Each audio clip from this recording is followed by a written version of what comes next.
अस्सलाम वालेकुम, मैं हूं रेहान तारिक और आप देख रहे हैं दस्तक। आज़ादी एक ऐसी अजीम नेमत है जिसका सही एहसास सिर्फ वही कौमें कर सकती हैं जो इससे महरूम हैं, या जिन्होंने इसकी खातिर कुर्बानियों के तवील सिलसिले से गुजर कर इसे हासिल किया हो। हम खुशनसीब हैं कि अल्लाह के फजलो करम से आज़ाद फ़ज़ा में सांस ले रहे हैं, अपना परचम सर बुलंद देखते हैं और अपनी मर्ज़ी से अपने मुस्तक़बिल का फ़ैसला करते हैं। आज जब हम 78वां आज़ादी का जश्न मना रहे हैं, हमें ये नहीं भूलना चाहिए कि ये नेमत हमें यूं ही नहीं मिली, बल्कि हमारे बुज़ुर्गों ने कुर्बानियों की लाजवाल दास्तान रकम करके हमें ये तोहफ़ा दिया है। मिली नहीं है हमें अर्ज़ पाक तोहफ़े में जो लाखों दीप बुझे हैं तो ये चिराग जला।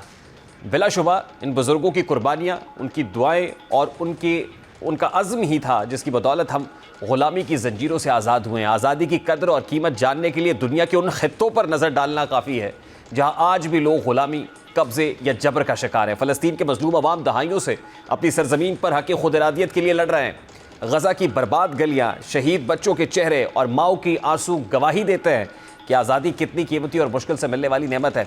इसी तरह कश्मीरी अवाम जो अपनी शनाख्त और हक़ आज़ादी के लिए मुसलसल कुर्बानियाँ दे रहे हैं, उनकी अजीम कुर्बानियाँ दुनिया को ये पैगाम दे रही हैं कि ज़ालिम ताकतें कितनी भी मजबूत क्यों ना हों, आज़ादी की ख्वाहिश को कभी ख़त्म नहीं कर सकती। शाम में बरसों से जारी खाना जंगी ने लाखों अफराद को बेघर कर दिया है। वो अपनी सरजमीन पर भी अजनबी बन गए हैं क्योंकि अमन और ख़ुद मुख्तारी उनके लिए एक ख्वाब बन चुकी है। बोस्निया की तारीख भी हमें बताती है कि जब आज़ादी छिन जाए तो नस्लें इसके लिए खून बहाती हैं, सब्र करती हैं और दोबारा अपनी पहचान हासिल करने के लिए लड़ती हैं। इन सब मिसालों में एक मुश्तरका हकीकत यह है कि आज़ादी के बग़ैर ज़िंदगी अधूरी है। हमें बहैसियत कौम सोचना चाहिए कि हम जिन सहूलतों और आज़ादियों को मामूली समझकर नज़रअंदाज करते हैं वो किसी और के लिए ज़िंदगी और मौत का सवाल है। अपना झंडा, अपनी ज़बान, अपने त्यौहार और अपनी पहचान, ये सब ग़ुलामी में छिन जाते हैं। हमें चाहिए कि हम आज़ादी की सूरत मिलने वाली इन तमाम नेमतों की कदर करें और अपने इत्तेहाद को कायम रखें ताकि कोई दुश्मन हमारी आज़ादी पर आँच ना आने दे, कोई मैली आँख से ना देख सके। आज़ादी सिर्फ जोग्राफियाई हुदूद का नाम नहीं है, ये एक फ़िक्री, माशी और समाजी खुद मुख्तारी भी है। अगर हम अपने फ़ैसले आज़ादाना नहीं कर सकते, अपने वसाइल पर एतबार नहीं कर सकते या अपनी अक़दार की हिफाजत नहीं कर सकते तो हमारी आज़ादी अधूरी रह जाएगी। इसीलिए ज़रूरी है कि हम तालीम, इत्तेहाद और मेहनत के ज़रिए ना सिर्फ इस आज़ादी को बरकरार रखें बल्कि इसे मज़बूत से मज़बूत तर बनाएँ। बहरहाल हमें अल्लाह का शुक्र अदा करना चाहिए कि हम आज़ाद हैं, हम पनाह गुज़ीन नहीं हैं, अब अपनी धरती पर महफूज हैं, लेकिन साथ ही दुआ करनी चाहिए और कोशिश करनी चाहिए कि दुनिया की वो तमाम कौमें जो आज भी ग़ुलामी के ज़ंजीरों में जकड़ी हुई हैं जल्द अपनी आज़ादी हासिल कर सके, क्योंकि आज़ादी सिर्फ़ एक कौम का हक़ नहीं बल्कि हर इंसान का बुनियादी हक़ है। अब जैसा कि आज का दिन पाकिस्तान की तारीख़ में सुनहरी हरूफ से लिखे जाने के काबिल है, एक तरफ मुल्क भर में आज़ादी का जश्न मनाया जा रहा है, परचम लहराए जा रहे हैं, फ़ज़ाओं में कौमी तराने की सदाएँ गूंज रही हैं, रक़्स कर रही हैं, और दूसरी तरफ ये जश्न इसलिए भी मुनफरद है कि हमने हाल ही में मार्का हक़ में अपनी ज़ाहिर है ऐसी दुश्मन मुल्क भारत को शिकस्त फाश दी है। ये फ़तह ना सिर्फ जंगी महाज पर हमारी कामयाबी की गवाही देती है बल्कि इसने उस आज़ादी के जश्न को दुगना कर दिया है, खुशियों से भर दिया है। भारत की शिकस्त के बाद यकीनन हमारे दोहरे जश्न ने उसके सीने पर मज़ीद बोझ डाल दिया है, लेकिन ये हकीकत है कि मैदान जंग में फ़तह महज एक लम्हे की खुशी नहीं होती बल्कि ये एक ऐसी कामयाबी है जो कई दूसरे दरवाजे खोल देती है। और यही पाकिस्तान के साथ भी हुआ। जब से हमने भारत को शिकस्त दी है, दुनिया भर में पाकिस्तान की इज़्ज़त, मकाम और अहमियत में हैरान कुन इजाफा हुआ है। पहली बड़ी कामयाबी ये मिली कि पाकिस्तान को आलमी सतह पर पजीराई हासिल हुई। वो मुल्क और ताकतें जो कभी हमें शक की नज़र से देखा करती थी, आज हमें इज़्ज़त और वक़ार की निगाह से देख रही हैं। हमारे मौक़िफ़ को संजीदगी से लिया जा रहा है और हमारे कौमी बयानिए को तस्लीम किया जा रहा है। ये तब्दीली सिर्फ मैदान जंग की जीत का नतीजा नहीं है बल्कि एक मुनज़्ज़म, मजबूत और पेशा वराना अस्करी हिकमत अमली का समर भी है। दूसरी अहम कामयाबी यह है कि सिफारती महाज पर पाकिस्तान का मकाम बुलंद हुआ है। 78 साल में यह पहला मौका है जब दुनिया ने खुलकर भारत के मज़ालिम और जारहियत की मुखालिफत की है। बैनुल-अक़वामी फोर्सेस में भारतीय पॉलिसियों पर तनकीद कर रही हैं और पाकिस्तान के मौक़िफ़ की तायीद एक गैर मामूली पेशरफ्त है। इसके पीछे हमारे सफारतकारों की मेहनत, सियासी क़यादत की हमआहंगी और सबसे बढ़कर मैदान जंग में हासिल होने वाली फ़ैसला कुन कामयाबी। और तीसरी अहम कामयाबी कि पाक फ़ौज की पेशा वराना सलाहियतों का एतराफ़ पूरी दुनिया में किया गया है। आज 78वां यौम आज़ादी जिस दोगुनी खुशी के साथ मनाया जा रहा है, यहाँ से टेक ऑफ करने के लिए क्या ज़रूरी है, इस पर बात करेंगे। अभी एक मुख्तसर सा वक्फ़ा है, अज़ान मग़रिब का वक्फ़ा तवक्कुफ़ के बाद वापस आता है।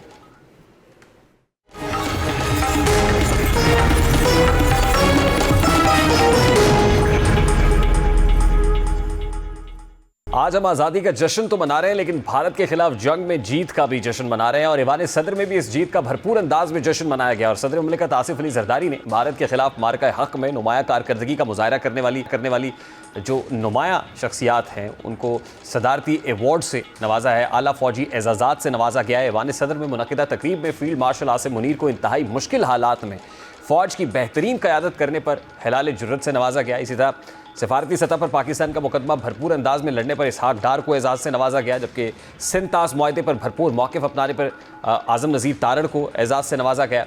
भारत की बिलाश्ताल जारहियत का मुंह तोड़ जवाब देने पर वज़ीर दिफ़ा ख्वाजा आसिफ को निशान इम्तियाज़ से नवाजा गया। मार्का हक में इत्तलात की बेहतरीन तरसील पर अताउल्लाह तारड़ को निशान इम्तियाज़ से नवाजा गया। दाखिली महाज पर बेहतरीन यकजहती और अमन व अमान कायम रखने पर मोहसिन नकवी को निशान इम्तियाज़ से नवाजा गया। इसी तरह से मुख्तलिफ सतह के ऊपर बेहतरीन कारकर्दगी का मुजाहरा करने पर एहसन इकबाल को निशान इम्तियाज़ से नवाजा गया। कौमी इत्तफ़ाक़ राय और हमाहंगी कायम करने में अहम किरदार पर राना सनाउल्लाह को निशान इम्तियाज़ से नवाजा गया, जबकि पाकिस्तान का मौक़िफ़ आलमी सतह पर उजागर करने पर बिलावल भुट्टो को भी निशान इम्तियाज़ से नवाजा गया। मार्का हक में जो फ़तह पाकिस्तान के नसीब में आई है, आज उसने 78वें यौम आज़ादी का मज़ा दोबाला कर दिया है। ब्रिगेडियर रिटायर्ड मसूद अहमद खान साहब ने हमें ज्वाइन किया है। लेकिन ब्रिगेडियर साहब, बहुत बहुत शुक्रिया आपके वक्त के लिए। सबसे पहले तो ज़ाहिर है आज हम अपना 78वां यौम आज़ादी मना रहे हैं और सद शुक्र है अल्लाह रब्बुल इज़्ज़त का कि हम आज़ाद फ़ज़ाओं में सांस लेने के काबिल हुए। लेकिन ये जो साल है इन पर्टिकुलर, ये जो सेलिब्रेशन है, ये डबल हो गई है मार्का हक और ऑपरेशन बुनियानुल मरसूस की कामयाबी से। आपको क्या लगता है कि अब स्ट्रेटिजिकली पाकिस्तान की पोजीशन इन पर्टिकुलर जब आज हम बात कर रहे हैं तो कितनी मुस्तहकम हुई है, कितनी बेहतर हो गई? हाँ, बिल्कुल। देखें कि इसमें दो इम्पोर्टेंट चीज़ें हैं। एक तो आज़ादी है, 78 ईयर्स हुए हैं, और उसके बाद सेकंड हम उसका सक्सेस मना वो सेलिब्रेट कर रहे हैं, और साथ साथ जो सक्सेस हमारी हुई है मार्के हक में और बुनियाद मरसूस में, तो वो भी मना रहे हैं। और साथ ही हम मैसेज भी दे रहे हैं इंडिया को कि हम किस तरीके से अपने आज़ादी मना रहे हैं, किस तरीके से हम अपने कामयाबी को सेलिब्रेट कर रहे हैं, और साथ साथ ये भी बता रहे हैं किस तरह पाकिस्तानी कौम अफवाज पाकिस्तान के साथ शाना बशाना इस मार्के हक के दौरान साथ खड़ी रही। और साथ हम ये भी पैगाम दे रहे हैं कि जो रिजॉल्व है, कमिटमेंट है और अनवेवरिंग कमिटमेंट है अफवाज पाकिस्तान को to defend sovereignty and territorial integrity of the country at all cost. ये तो एक मैसेज है। फिर देखिए, इस मार्के हक और बुनियाद मरसूस में Pakistan has reshaped the dynamics in South Asia, और इसमें अभी आप देखिए पाकिस्तान की रेलेवेंस बढ़ गई है, पाकिस्तान की क्रेडिबिलिटी बढ़ गई है। दुनिया पाकिस्तान को एज ए पीयर कंपटीटर जो है साउथ एशिया में देख रही है। अमेरिकन प्रेसिडेंट ट्रंप ने पाकिस्तान को हाइफेनेट कर दिया है with India. So Pakistan has prevailed over India conventionally. जो उनकी हवा थी वो डिफ्लेट हमने कर दिया है उसमें। So Pakistan has now become a geo strategic player not only in South Asia बल्कि इंडियन ओशियन रीजन के अंदर। और अमेरिका का भी मानना है कि पाकिस्तान फ्यूचर में एज ए मीडिएटर के तौर पर भी रोल अदा कर सकता है। उन्होंने रेफर किया है जो ईरान के मामले में हमारी मेडिएशन थी, और फ्यूचर में हम अमेरिका और चाइना के भी दरमियान भी पेचअप करा सकते हैं। सो पाकिस्तान ने हिस्ट्री इस मार्के में चेंज हो गई है, पाकिस्तान का जो इमरजेंस हो गई है, रेलेवेंस बढ़ गई है, क्रेडिबिलिटी बढ़ गई है। और दैट्स वाई देखें पोजीशनिंग जो है, हमारी जो पोजीशनिंग है वो अब किस अंदाज में हुई है इन पर्टिकुलर?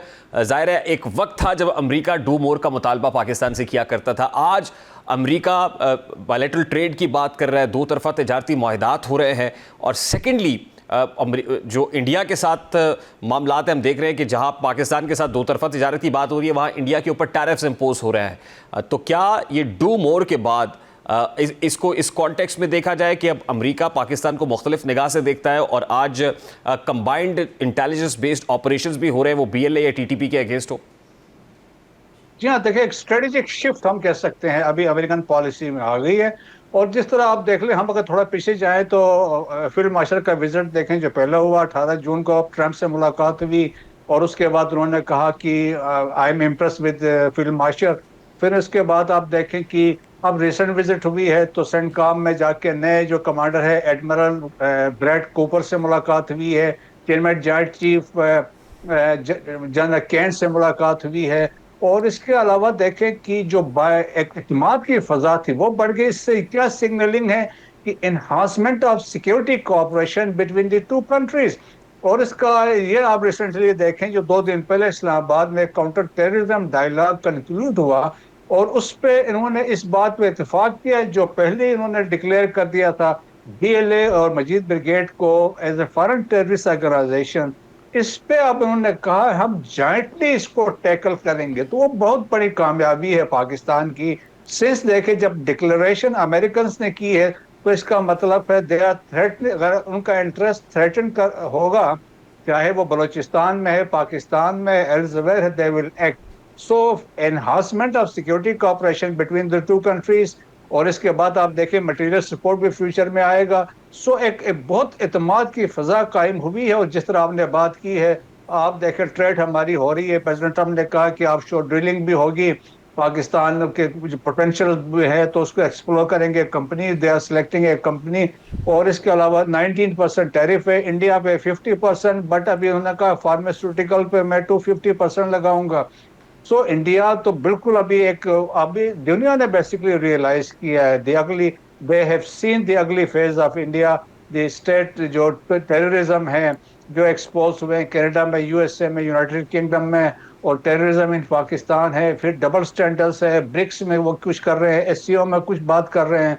सो मेरे ख्याल में इंडिया के लिए मुश्किलात है, लेकिन पाकिस्तान ने अपना आप को एस्टेब्लिश किया मिलिटरीली इस मार्के हक और बयान महसूस में, डिप्लोमेटिकली, पॉलिटिकली, और हमारी मीडिया ने भी एक मैच्योर रोल अदा किया इसमें। सो दुनिया ने मान गए, they have acknowledge Pakistan as a responsible country in South Asian region. लेकिन ब्रिगेड साहब, इस hind side of the picture ये है कि जो हमारा हमसाया मुल्क है, जाहिर है जो बीएलए स्पॉन्सर्ड टेररिज्म कराता है, प्रॉक्सी वॉर मुसल्लत की हुई है पाकिस्तान के ऊपर, उसको तो किसी सूरत इससे खुशी नहीं हो रही होगी या उसके जज्बात की तकवीत तो नहीं हो रही होगी। उनको तो ये बहुत ठेस पहुंचाने वाली बात है, वो अमेरिकन प्रेसिडेंट का स्टेटमेंट हो या फिर पाकिस्तान की कामयाबी हो, दोनों तरीके से तो वो एक बहुत बड़ा थ्रेट तो है। जाहिर है वो तो मिसक्रिएंट्स हैं और वो इस तरह की फ़ज़ा पैदा रखेंगे कि जिससे पाकिस्तान स्टेबल ना हो पाए। तो इस चैलेंज को कैसे ओवरकम किया जा सकता है? देखें, इसमें अभी असल में इम्प्लीकेशन देखने वाली बात है। जब अमेरिका ने डिक्लेयर किया एज पर दियर लॉ की बीएलए और Majeed brigade are foreign terrorist organisation, तो इसकी बड़ी डिफरेंट इम्प्लीकेशन है। एक तो ये है कि अमेरिका समझता है अगर उनके foreign relations are threatened because of these two terrorist organisation including Fitna और Khawarij, they can take action. अगर ये इनका जो फ्रेंडली रिलेशन है वो इम्पैक्ट होता है तो वो उस पर एक्शन ले सकते हैं, या और तो बहुत सारे फैक्टर्स उसमें क्या कुछ कर सकते हैं। कंट्रीज देखें लाइक इंडिया भी जो इनको स्पॉन्सर करता है तो they will be held responsible. Afghanistan जहां से ये ऑपरेट कर रहे हैं, जहां से हाइड आउट से, उनके लिए मुश्किलात होंगी। और तीसरा, इवन ईरान, सिस्तान, बलोचिस्तान से ऑपरेट कर रहे हैं, सिंस अब अमेरिकन लॉ लग गया है। सो देयरफॉर फ्यूचर में आप देखेंगे मुश्किलात होंगी इन ममालिक के लिए। सबूत तो ऑलरेडी पाकिस्तान दे चुका है। सिंस अब now it will be heavy activity. अब देखें ना, अमेरिकन चाह रहे हैं कि अगर वो यहाँ पे रेयर अर्थ मिनरल्स है या माइंस मिनरल्स पे आते हैं, इन्वेस्ट करना चाहते हैं, तो बीएलए तो इज द वन, या मजीद ब्रिगेड वो डिस्टर्बेंस क्रिएट कर रहे हैं। So it will be taken as a attack on America उस पॉइंट ऑफ व्यू से। सो मेरे ख्याल में पाकिस्तान के लिए बहुत बेहतरी है फ्यूचर में, और इसीलिए दैट्स वाई अफगानिस्तान को they have to act with responsibility. और इंडिया तो वैसे भी देखें कि वो एक्सपोज हो चुका है, तो इन सब के लिए सेटबैक है इंडिया के लिए। तमाम पिछले 3-4 महीनों में बहुत सीरियस सेटबैक्स है और it's a difficult time for India. Lastly brigade साहब, न्यू ईयर रेजोल्यूशन की बात होती है ना इंडिविजुअल्स, तो एज अ कंट्री हमारा न्यू ईयर रेजोल्यूशन क्या होना चाहिए? देखिए जी, एक इम्पॉर्टेंट चीज से इस मार्के हक और बुनियाद मरसूस के बाद ये है कि दिफा वतन के लिए अफवाज पाकिस्तान के साथ कौम को एज ए शीशा पिलाई हुई दीवार के तौर पे हमें हमेशा के तौर पे तैयार रहना चाहिए। बहुत बहुत शुक्रिया ब्रिगेडियर साहब आपके वक्त के लिए। ब्रिगेडियर रिटायर्ड मसूद अहमद खान साहब हमारे साथ मौजूद थे। अभी क्विक शॉर्ट ब्रेक लेंगे, ब्रेक के बाद वापस आएंगे। तहरीक इंसाफ ने आज प्रोटेस्ट का ऐलान किया हुआ था, इसमें किस हद तक कामयाबी मिली इस पर बात करेंगे। इस ब्रेक के बाद हमारे साथ हैं।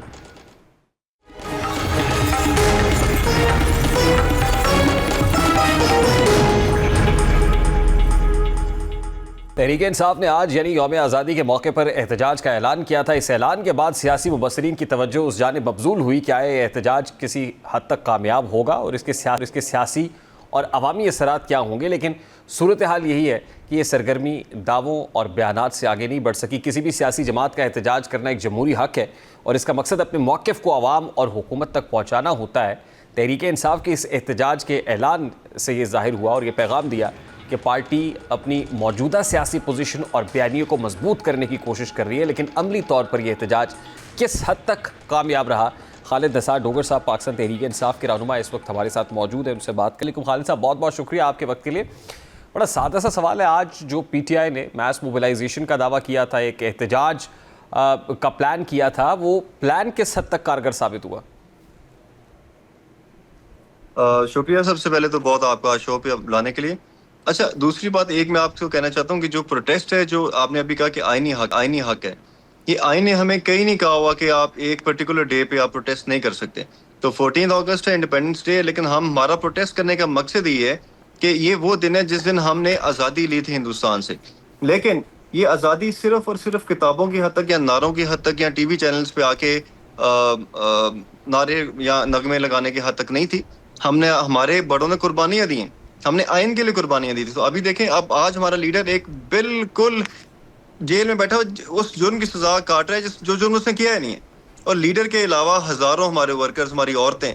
और देखें, एक बात मैं आपको कहना चाहता हूँ, आज हजारों लाखों की तादाद में लोग इमरान खान के हक के लिए सड़कों पर निकले। वो किन सड़कों पर निकले खालिद साहब? देखिए, I agree to an extent के एहतजाज करना आपका बुनियादी आईनी हक है, जमहूरी हक है, और जमहूरी माशरों में एहतजाज होते हैं, बिल्कुल आई एग्री विद दिस। लेकिन आपका ये कहना कि लाखों की तादाद में लोग सड़कों पर निकले, ये किन सड़कों पर निकले, एहतजाज कहाँ हुआ, ये ज़रा बता दीजिएगा सर। देखें, अगर आप पिंडी को देखें, आप लाहौर को देखें कल रात, और आज रात अभी आपको रिसेंटली वीडियोस आ जाएगी, क्योंकि आज हमारी कॉल थी ना आज की शाम की, तो लोग निकल रहे हैं, हर तरफ PTI के झंडे हैं। नहीं, अभी लेकिन ये कॉल किसी पर्टिकुलर टाइम की है, लोगों का इकट्ठा होना भी बाकी है या हो चुका है? जी, बिल्कुल। हमारा ये 6:37 मतलब मगरिब, जब अब कॉल 6 बजे की होगी, समझ लें 7 बजे होगी, 7:30 होगी। बहुत सारी जगह पे लोग निकल आए हैं। रैलीज आप सोशल मीडिया आप देखें, हमने शेयर की हुई है, हमारे ऑफिशियल पेज पे आप चले जाएं, आपको पता चलेगा। पिंडी में, लाहौर में, मुल्तान में, हमारा बुरे वाला शहर में काफी अल्हम्दुलिल्लाह लोग निकले। विहाड़ी में आज हमारे वर्कर्स को अभी आप थोड़ी देर पहले मैं खबर पढ़ा था कि हमारे काफी ज्यादा वर्कर्स पकड़ लिए, हमारी एक फीमेल वर्कर्स पकड़ लिए। और हमारा एक 11 साल का लड़का है, गुलफाम हैदर, उसका भाई 11 साल का, उसके घर में पुलिस ने रेड किया, उसको पकड़ लिया।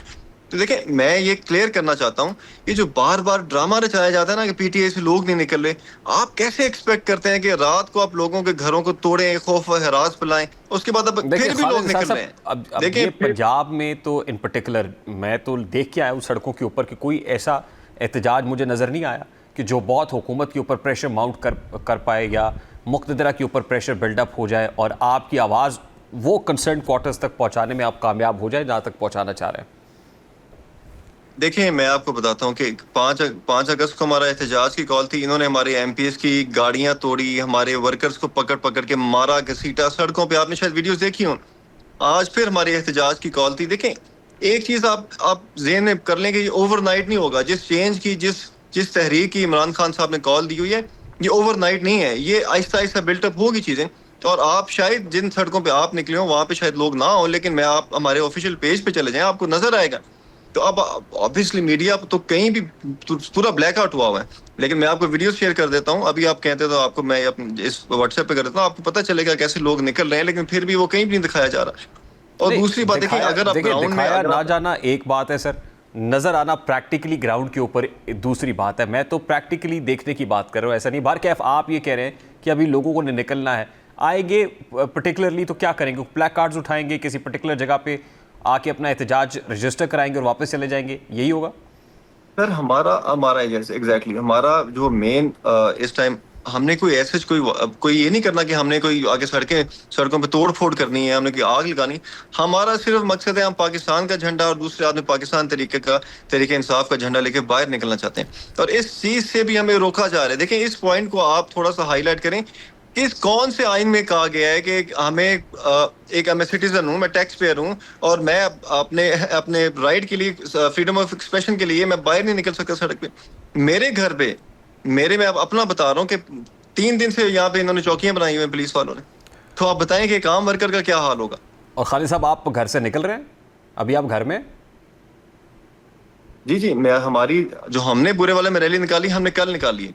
और मैं आपको बताऊं कि हमने यानी आज के एक प्रोटेस्ट रैली में आप हमने शामिल नहीं निकाली है और हम नहीं, हमारा प्रोटेस्ट हमने कल किया ना। ठीक। तो कल रात और आज रात दो दिन, हाँ 2 दिन के कॉल से हमने कल रात प्रोटेस्ट किए और अल्हम्दुलिल्लाह अच्छा, हमने ये जो काफी प्रोटेस्ट है अच्छी आपका खालिद साहब, तादाद में लोग- मुझे मैं ये समझना चाह रहा हूँ कि इस प्रोटेस्ट का बुनियादी मुतालबा क्या है? सर हम बेसिकली अवाम इमरान खान से यकजहती की, देखिए एक बात तो आप समझ लें कि ये पाकिस्तान हमारा है। आज इंडिपेंडेंस डे है, 78th इंडिपेंडेंस डे सेलिब्रेट हम कर रहे हैं। जी। कोई भी political leader, irrespective of the fact कि वो बानी पीटीआई है या वो कोई और लीडर है किसी और पॉलिटिकल पार्टी का है, कोई पॉलिटिकल पार्टी या पॉलिटिकल लीडर पाकिस्तान से बड़ा नहीं हो सकता, नंबर 1। नंबर 2 ये कि आप बानी पीटीआई से इजहार यकजहती के लिए निकल रहे हैं। प्रॉब्लम ये है कॉमनर की, कॉमनर को बहुत सारे इश्यूज लाहक हैं। बिजली का मसला है, रोटी का मसला है, जाहिर है कपड़े का प्रॉब्लम है। ये बुनियादी जो हुकूक है जब नहीं मिल रहे होंगे, लोगों के साथ इसके लिए आवाज़ नहीं उठाएंगे, कॉमनर की आवाज़ नहीं बनेंगे, तो लोग कैसे निकलेंगे आपके साथ?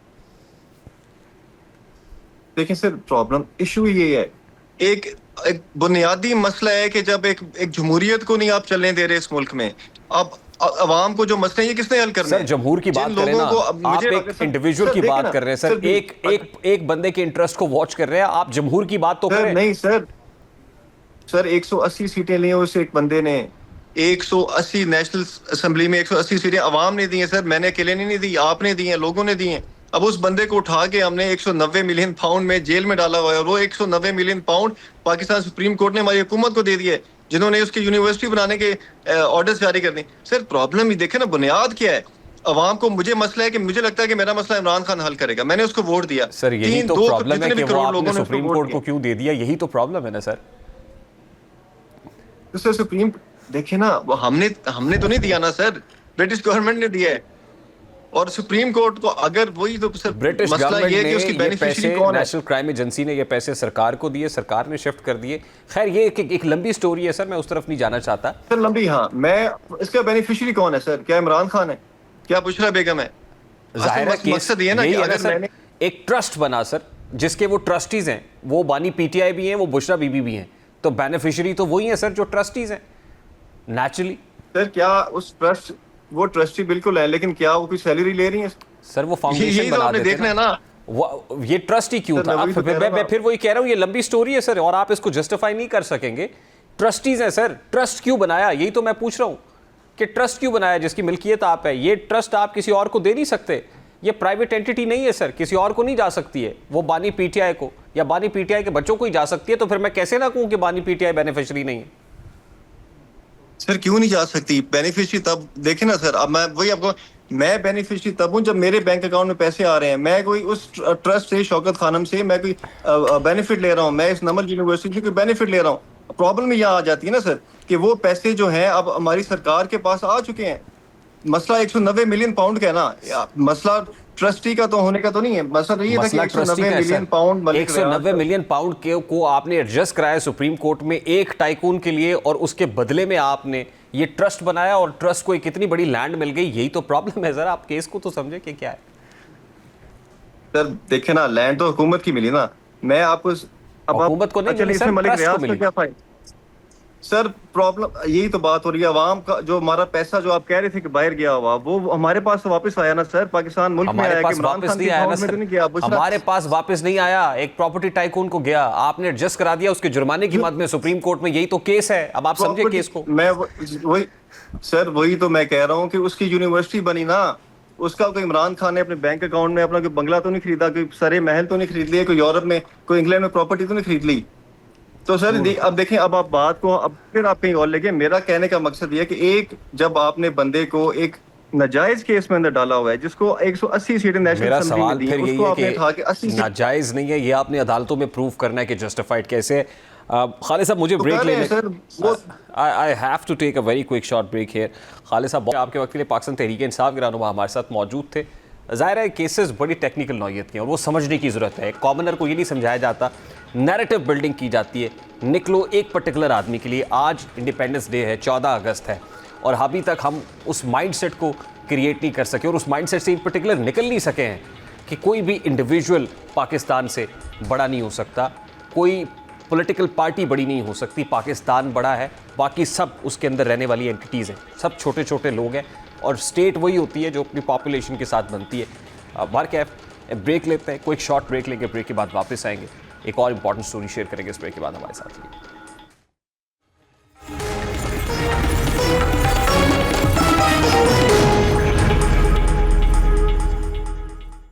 मुल्क में पेट्रोलियम मसनूआत की कीमतों में रद्दोबदल की तजवीज़ एक मरतबा फिर मौजूद बहस है। मीडिया रिपोर्ट्स के मुताबिक oil and gas regulatory authority यानी ओगरा ने वफाकी हुकूमत को मुजवज़ा कीमतों की समरी इरसाल की है, जिसमें डीजल को 11 रुपये 75 पैसे फी लीटर सस्ता करने, मिट्टी के तेल की कीमत में 6 रुपये 25 पैसे फी लीटर कमी करने और पेट्रोल को 1 रुपये 32 पैसे फी लीटर महंगा करने की सिफारिश की गई है। इन कीमतों का इत्तलाक हतमी मंजूरी के बाद 16 अगस्त से नाफिजुल अमल होगा, यानी इत्तलाक 16 अगस्त से हो जाएगा। पेट्रोलियम मसनूआत की कीमतों में ये रद्दोबदल बज़ाहिर बैनुल अक़वामी मार्केट में खाम तेल की कीमतों में हालिया उतार चढ़ाव का नतीजा है। आलमी मंडी में डीजल और मिट्टी के तेल की कीमतों में नुमाया कमी देखने में आई है, जबकि पेट्रोल की कीमत में मामूली इजाफा हुआ है। यही वजह है कि ओगरा ने आवाम को डीजल और मिट्टी के तेल की कीमतों में कमी का रिलीफ देने की तजवीज़ दी है, लेकिन पेट्रोल की कीमत में इजाफे से इन शहरियों को मायूसी हो सकती है। प्रोग्राम का वक्त अपने इख्तिताम को पहुंचा, आपसे मुलाकात होगी इंशाअल्लाह कल। अपना रखिए ख्याल, अल्लाह हाफ़िज़।